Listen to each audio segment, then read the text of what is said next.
Guys, my alarm just went off. Or someone just set the alarm off.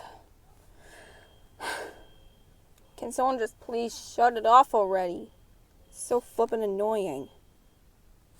But, never mind, I'm not gonna say the bad word because my parent might come back, or my parents come back. Anyways, if you ever hear this alarm, just run out of your house and wait until the alarm goes off, until the fire department helps.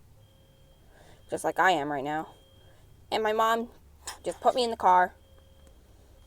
Well, this is a news to you guys.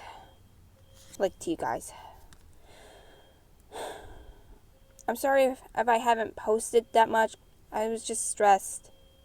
Because I haven't got enough sleep. Oh, my brother's coming. Anyways, bye.